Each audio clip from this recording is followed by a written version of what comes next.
Welcome to a new edition of the Neon Jazz Interview Series with veteran Philadelphia-based award-winning jazz bassist Marc Johnson. He opened up about his debut 2021 CD called Overpass with a decisive and intriguing contribution to ECM's solo bass tradition. This Nebraska-born bassist first came to a broader attention and audience in the late 1970s as a member of the famed Bill Evans' Last Trio, where the tune Nardis became effectively a workshop for nightly discoveries about the bass's potential as a lead voice. He has compiled quite a career in jazz, and he opens up all about it. Enjoy the stories. Hey, thank you for taking a minute out, Marc. I appreciate it. My pleasure. Thank you.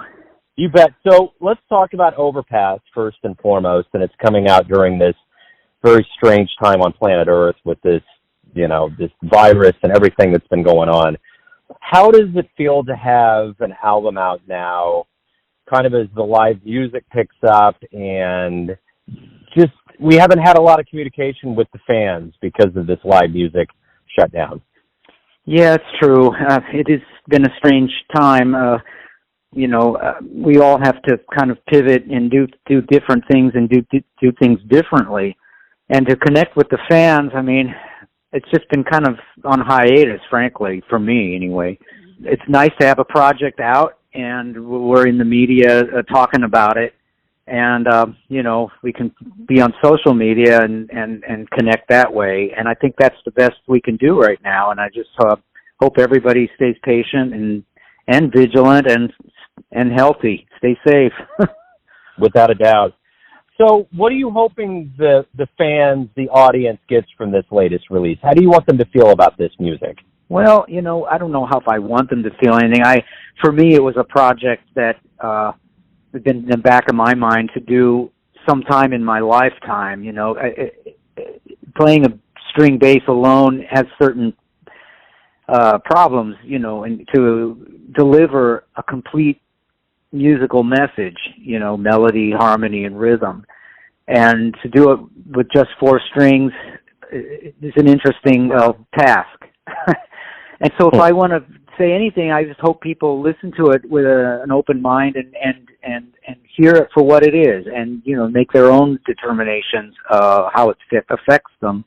There are moments that are contemplative, and there are moments that are just, very rhythmic, very kind of different sense of pulse.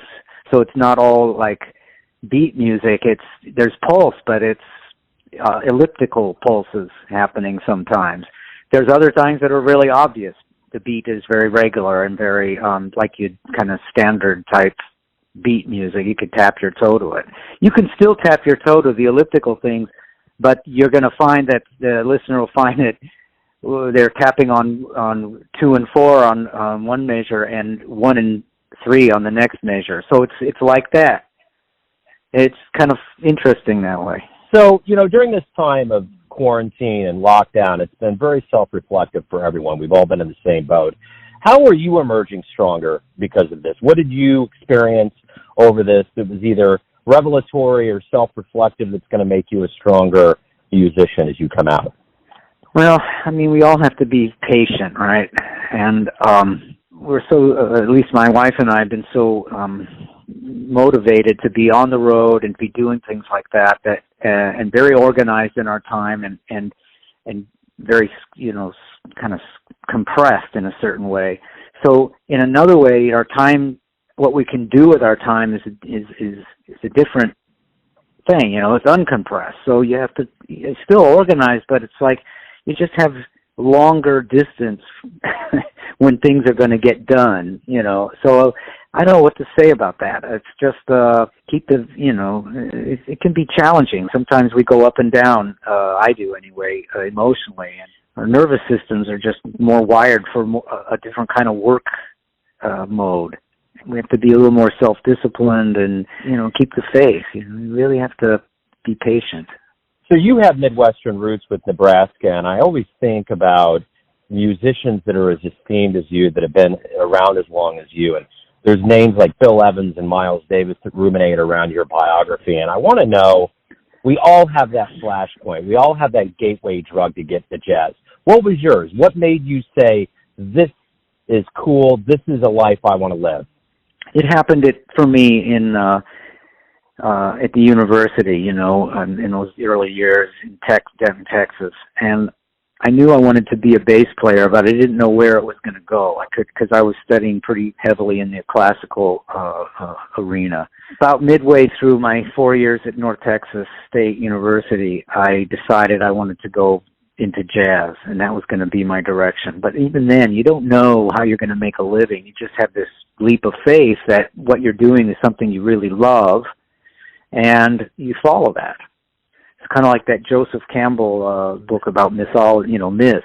You follow your bliss, and if you're doing that and really being true to yourself, I think the universe sort of will expand for you, and you'll find yourself on some path.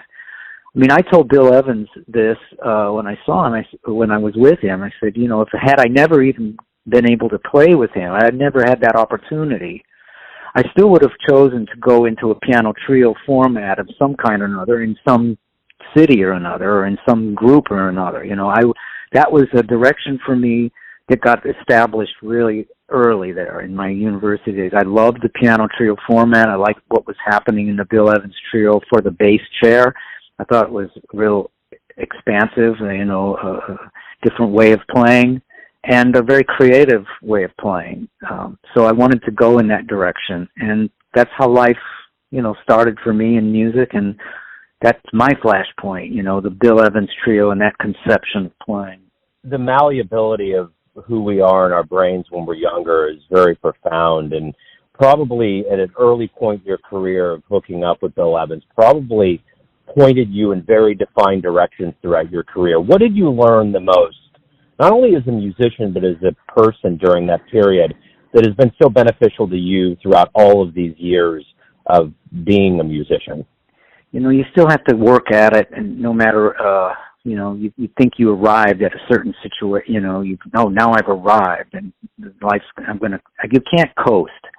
You have to keep working at it. It's really is a journey. It's a process, and it never stops. It's a work in progress. And the record that I made just now of Overpass, I mean, I don't feel like I could have made that 30 or 40 years ago. So whatever I'm doing now is a culmination of so many different musical environments that I've been in, and thought about so many different things, and been exposed to so many different musics and whatnot, and players. And so to me, what I learned then is have a sense of humility and keep your work ethic and continue doing what you love to do.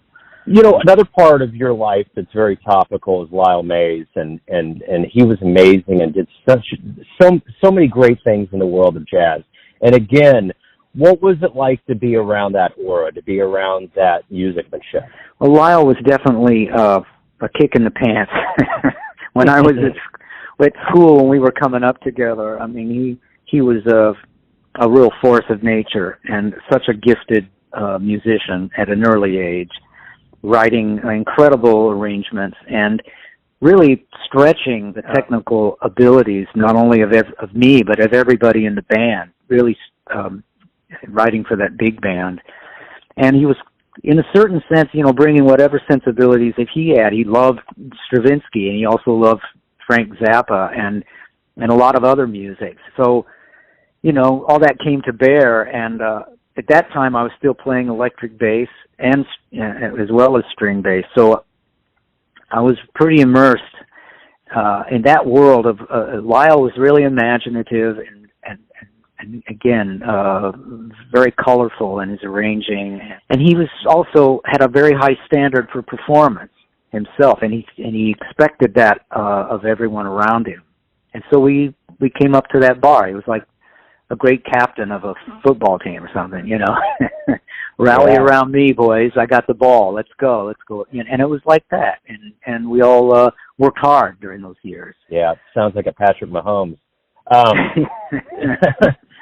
So, you know, the one thing that I'm always fascinated with when I talk to somewhat the elders or veterans of the world of jazz is that there's this torch for jazz that continues to go. And you really do bridge an old world when you talk about Bill Evans with this newer world. How do you see the crop of jazz players that are coming up, your role in keeping this flame of jazz alive and burning bright to the future generations? Well, jazz has always been one of those musics that reveres its forefathers, you know, and the game used to be, oh, you can tell where he's coming out of this, he's coming out of that, and this is the trunk of the tree, and these are the branches, and this is, you know, you can really see the lineage of players. That used to be the game, you know, back in the 50s, 60s, 70s, you know, even in the 80s. I don't know if it's that way anymore because it's become such a world phenomenon. And I think the cross-cultural aspects of improvising and, you know, music in general has had quite an influence. What I would hope is that young people don't lose sight of the fundamentals of music and what makes music great. Don't settle. I mean, jam bands are fine and everything, but I really like music that has some substance, you know, melodically, rhythmically, and harmonically. You know, harmonically, rhythmically, melodically. I like it. It needs to have some strength, and so you have to keep in mind your audience, of course, and satisfy yourself. But at the same time, you know, I like the influence of pop music. I'm not such a big fan of rap music. To me, music, I just like to have more harmony in what I'm listening to. You know what I mean? Yeah, I dig it. I do, yeah. Totally. Mm-hmm. Yeah. So, you know, you've been at this for quite a while, and I'm wondering, you know, every day you got to wake up, you got to create. You're a creative person. You got to put out music and make music. What's the most enjoyable part of being a professional musician for you? For me, it's going on the bandstand, and your level of intensity or concentration goes up when you're in front of an audience. And we haven't had that for a couple of years here, but hopefully we're going to come out of this pandemic pretty soon and go on the road. We have some dates lined up for the fall. For me, it's that moment to create in a group setting and reach for something that you couldn't, you know, that being in the act of creating is the most enjoyable thing. And I enjoy it more in front of an audience. Let's say you have a dream tonight. You run into your younger self around the time that you were getting ready to start. You were hungry, and this career was beginning. And you can you can tell your younger self one piece of advice based on what you've learned throughout all these years. And this isn't a regret question. This is imparting wisdom onto youth. What would you tell your younger self? Wow. Well, it's hard not to see it in terms of regret. But because I've been I'd say stay true to yourself. Keep the faith, because there are going to be a lot of moments when you're going to doubt that you should, you know, there could be these moments where you're going to doubt that you're in the right place. And just hang in there, you know. That's the advice I would give. As we do return to live music and things are starting to open up and we get more into it in earnest, what do you hope we all realize about the power of live music that we've been away from for so long? You know, whenever you do things in community with a group of people, whether it's, you know, whatever it is, but especially when you're there to listen and participate in a live performance event, it's a real special thing because it becomes greater than the sum of the parts. And when an audience can really participate in a way when they're listening and applauding, and it's just this experience that you can't have in any other way. So I'm just really hopefully all of us will get back to that and realize what we've been missing and truly appreciate and give it up, you know, when we get there, because it's a way overdue experience. Final question for you is this. Everyone has a perception or an idea of who they think you are, your family, your friends, your fan base, but ultimately you live your life. What's your perception of you? Who do you think you are? You know, I've always strived for a certain balance in my life, and although I make a living playing as a bassist, and that is a lot of who I am or what I am, I'm also a father, and now I'm grandfather, I'm a husband, and I really feel like, you know, on some spiritual level, I was here for a purpose, and it's a real cliche to say it's the journey, not the destination, but it really is. And if you just open up, you know, if people know me, I want to see that, you know, there's a person who's has a little more depth than just trying to make a living. You know what I mean? I do. It's a great answer. Marc, thank you for taking some time out to talk about the project, this world we're living in, and your world of music. I appreciate it. It's my pleasure, Joe, and thanks again. Thanks for listening and tuning in to another Neon Jazz interview, where we give you a bit of insight into the finest players in Nebraska, Philadelphia, Kansas City, and spots all over the world, giving fans all that jazz. And thanks to Marc for his time, honesty, and cool. If you want to hear more interviews, go to Famous Interviews with Joe Domino in the iTunes Store. Visit Neon Jazz at youtube.com, and for everything Neon Jazz all the time, go to the neonjazz.blogspot.com. Until next time, enjoy the jazz, my friends.